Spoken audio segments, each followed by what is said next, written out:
কারাগার থেকে মুক্তি পাওয়া বাংলাদেশের বিশিষ্ট আলোকচিত্রী ও মানবাধিকার কর্মী শহীদুল আলম দেশে ফিরেছেন।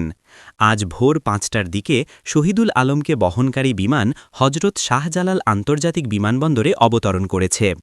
আলোকচিত্রী শহীদুল আলম স্বাধীন মিডিয়া প্রতিষ্ঠান দ্রিকের ব্যবস্থাপনা পরিচালক। নাগরিক অধিকার নিয়েও সোচ্চার তিনি। গাজা অভিমুখী একটি নৌবহরে অংশ নিয়ে গত বুধবার ইসরায়েলি বাহিনীর হাতে আটক হন শহীদুল আলম। দ্রিকের ফেসবুক পেজেও এ তথ্য প্রকাশ করা হয়েছে। ফেসবুক পেজে বলা হয়েছে, বাংলাদেশের মানুষের ভালোবাসা আমাকে ফিরে আসার সুযোগ করে দিয়েছে। মনে রাখতে হবে যে গাজার মানুষ এখনও মুক্ত হয়নি। গাজার মানুষ এখনও আক্রান্ত হচ্ছে, তাদের ওপর এখনও নির্যাতন চলছে। এই নির্যাতন যতক্ষণ না শেষ হয় আমাদের কাজও কিন্তু শেষ হবে না।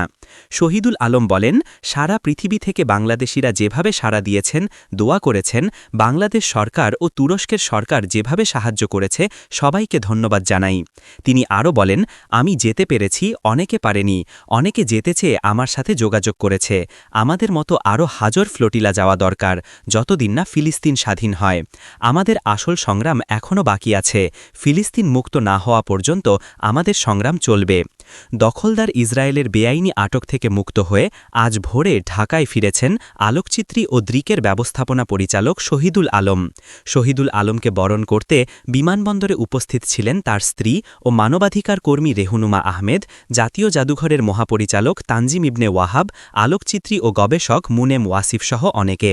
শহীদুল আলমের দেশে ফেরার ছবি আজ শনিবার সকাল ৭টার দিকে স্বাধীন মিডিয়া প্রতিষ্ঠান দ্রিকের ফেসবুক পেজে পোস্ট করা হয়। গতকাল শুক্রবার ইসরায়েল থেকে মুক্তির পর টার্কিশ এয়ারলাইন্সের একটি ফ্লাইটে শহীদুল আলম তুরস্কের ইস্তাম্বুলে পৌঁছান। শহীদুল আলমকে গতকাল ইস্তাম্বুল বিমানবন্দরে স্বাগত জানান বাংলাদেশের কনসাল জেনারেল মোহাম্মদ মিজানুর রহমান। ফিলিস্তিনে ইসরায়েলের নৃশংসতা বন্ধ এবং গাজায় ইসরায়েলি নৌ অবরোধ ভাঙার প্রত্যয় নিয়ে ফ্রিডম ফ্লোটিলা কোয়ালিশন নামের একটি বৈশ্বিক প্ল্যাটফর্ম গাজা অভিমুখে ওই নৌযাত্রা শুরু করেছিল। ইসরায়েলি আগ্রাসন বন্ধের দাবিতে আত্মপ্রকাশ করা আরেক উদ্যোগ থাউজেন্ড ম্যাডলিনস টু গাজার ৮টি নৌযানও এ যাত্রায় অংশ নিয়েছিল। মোট ৯টি নৌযানের এই বহরে বিভিন্ন দেশের রাজনীতিবিদ, সাংবাদিক, চিকিৎসক ও মানবাধিকার কর্মীরা যোগ দিয়েছিলেন। সেই দলে ছিলেন শহীদুল আলম।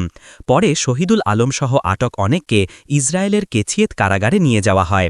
শহীদুল আলমের মুক্তি নিশ্চিত করতে বাংলাদেশ সরকার জর্ডান, মিশর ও তুরস্কের মাধ্যমে কূটনৈতিক তৎপরতা চালিয়ে আসছিল।